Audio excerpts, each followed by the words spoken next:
नमस्कार, मैं हूं आपके साथ मयंक। देखिए, चीन और ईरान दोनों की तरफ से इजराइल को बड़ी चेतावनी आई है 24 घंटे के अंदर। हम दोनों की बात करेंगे कि चीन ने क्या चेतावनी दी इजराइल को और ईरान की तरफ से क्या कहा गया है। पहली बात ईरान की करते हैं। देखिए, जिस तरह से इजराइल की एयर स्ट्राइक में हिजबुल्लाह के चीफ ऑफ स्टाफ अली तख्ताबाई की मौत हुई बेरूत में, उसके बाद ईरान की तरफ से इंतज़ार हो रहा था कि ईरान की तरफ से सब देख रहे थे ये बात को कि ईरान की तरफ से क्या जवाब आता है।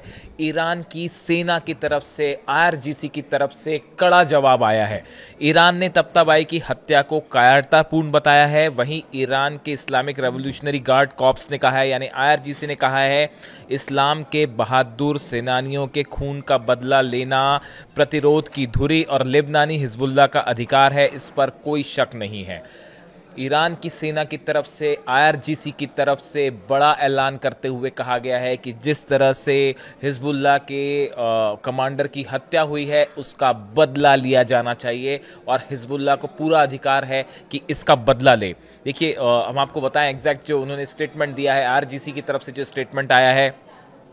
Tehran slammed Tabatabai killing as cowardly, while Iran Islamic Revolutionary Guard Corps said the right of the axis of resistance and Lebanese Hezbollah to avenge the blood of the brave fighters of Islam is unquestionable. इन्होंने देखिए जो word इस्तेमाल किया है, brave fighters of इस्लाम, इस word का इस्तेमाल किया है इनके लिए। जो तख्ताबाई अली तख्ताबाई जो कमांडर थे और चीफ ऑफ स्टाफ भी थे हिजबुल्लाह की, जिनकी मौत हुई बेरूत में एयर स्ट्राइक में, उसके बाद जो आईआरजीसी के कमांडर्स हैं, बताया जा रहा है ईरान की सेना में खासा गुस्सा देखा जा रहा है, क्योंकि ये हिजबुल्लाह के काफ़ी सीनियर कमांडर थे जिनकी मौत हुई और आईआरजीसी के संपर्क में ये लंबे समय से थे। बताया जाता है कि करीब पिछले 25 साल से ये ईरान की सेना के साथ मिलकर काम कर रहे थे, इसलिए आईआरजीसी बेहद गुस्से में है और ये बताया जा रहा है कि एक बड़ा एक्शन ईरान की आईआरजीसी ले सकती है और हो सकता है कि एक कोवर्ट ऑपरेशन हो। हर बार जरूरी नहीं है कि आप मिसाइल ही फायर करें, लेकिन इसका बदला जरूर लिया जाएगा। और इसीलिए देखिए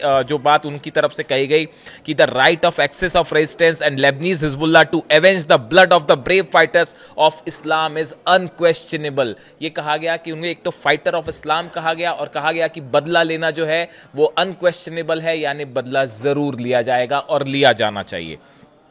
इसी के साथ ही देखिए एक और बड़ा स्टेटमेंट आया है। आईआरजीसी के पूर्व कमांडर हैं मोहसिन रजाई, इनकी तरफ से ये कहा गया है कि जो इजराइल ये टारगेट किलिंग्स कर रहा है कोवर्ट ऑपरेशन के जरिए, इससे मिडिल ईस्ट में शांति नहीं आएगी, बल्कि मिडिल ईस्ट में अशांति और फैलेगी, उथल पुथल और फैलेगी। देखिए उन्होंने जो एग्जैक्ट बात कही इसमें, उनका ये कहना था कि जिस तरह से अली तख्ताबाई की किलिंग हुई, उन पर टारगेट करके उनको निशाना बनाया इजरायली फोर्सेस ने, ये इजराइल के स्ट्रैटेजिक डिक्लाइन की तरफ एक कदम इजराइल और बढ़ गया है। उनका ये कहना है कि ये जो टारगेट किलिंग्स करता है इजराइल की तरफ से, जो टारगेट किलिंग्स होती हैं, एयर स्ट्राइक्स होती हैं, चाहे वो गजा में हो रही हो, चाहे बेरूत में हो रही है, चाहे सीरिया में हो रही हो, इससे इजराइल को ही नुकसान है और धीरे धीरे इजराइल अपनी तबाही की तरफ बढ़ रहा है। देखिए ये जो मोहसिन रजाई हैं, ये आईआरजीसी के काफ़ी सीनियर कमांडर हैं और अली खामेनी साहब के भी करीबी माने जाते हैं, उनके एडवाइजर्स में से ये शामिल है। इसलिए जो बयान आए हैं आईआरजीसी की तरफ से, देखिए जब से ये स्ट्राइक हुई उसके बाद से सबको इस बात का इंतजार था कि ईरान की तरफ से क्या रिएक्शन आता है, आईआरजीसी इस पर क्या कहती है, और अब दोनों तरफ से रिएक्शन आए हैं। आईआरजीसी ने भी बड़े एक्शन का ऐलान किया है और पूर्व कमांडर जो है मोहसिन रजाई, इन्होंने भी कहा है। इसी के साथ देखिए हिजबुल्लाह की तरफ से भी एक स्टेटमेंट आया है इनकी जो अली तख्ताबाई की असैसिनेशन को लेकर।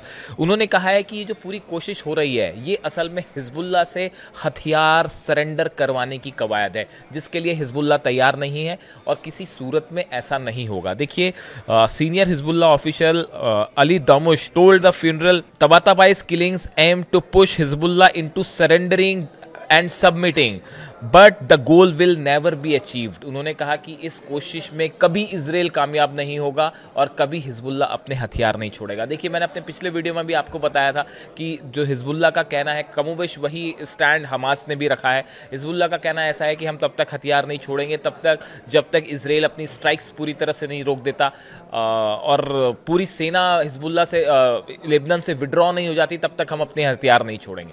ये वो शर्तें हैं जिनको लेकर ना तो किसी तरह का निगोशिएशन नेगोशिएशन है, ना इस मामले में बात आगे बढ़ती दिखाई दे रही है। और इसी बीच इजराइल की तरफ से ये कहा गया कि उन्होंने जो है वो टारगेट किलिंग करी, पब्लिक पर हमला नहीं था, ये हमला हिजबुल्लाह के कमांडर पे पिन पॉइंटेड था। जबकि इस तरह की बात कही गई कि जिस जगह ये हमला किया गया वहाँ पे एक बहुत ही पॉपुलेटेड इलाका था जहाँ पे हमला हुआ और उसमें कई आम नागरिक भी घायल हुए हैं।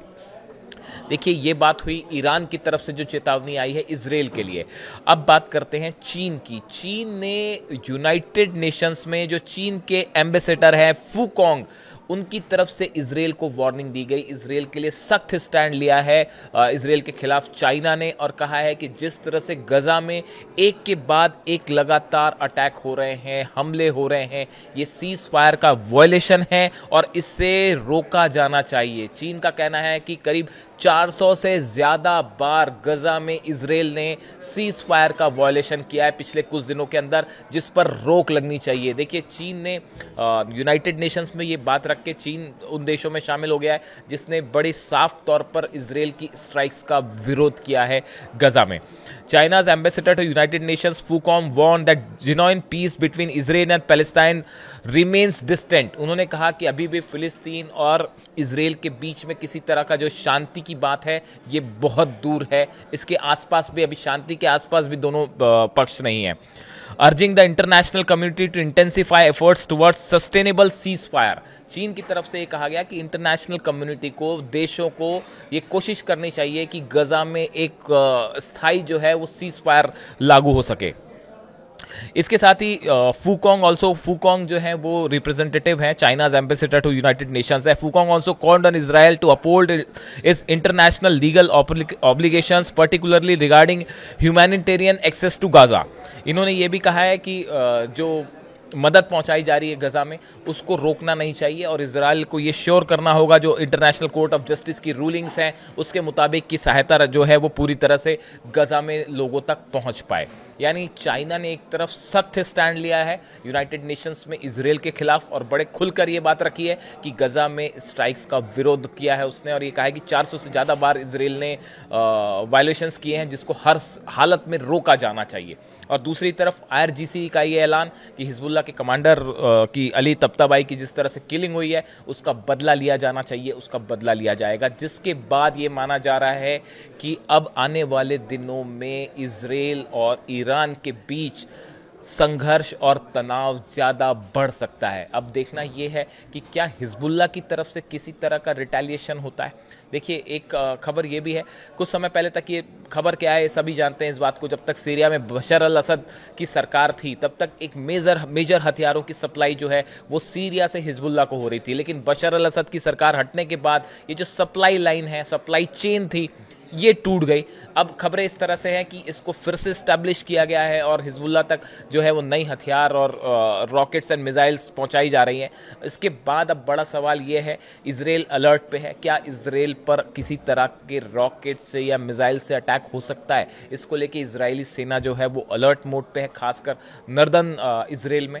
और अब देखना ही होगा कि क्या हिजबुल्लाह की तरफ से कोई रिएक्शन आता है। और सबसे बड़ा सवाल, IRGC के इस स्टेटमेंट के बाद अगले कुछ दिनों में हम क्या कोई बड़ा अटैक देख सकते हैं इजराइल के ऊपर? तमाम सवाल हैं जिसको लेकर तमाम चर्चाएं हो रही हैं। इससे जुड़ी जो भी जानकारी होगी आप तक पहुंचाएंगे। कमेंट करके बताइए वीडियो कैसा लगा। Thank you so much.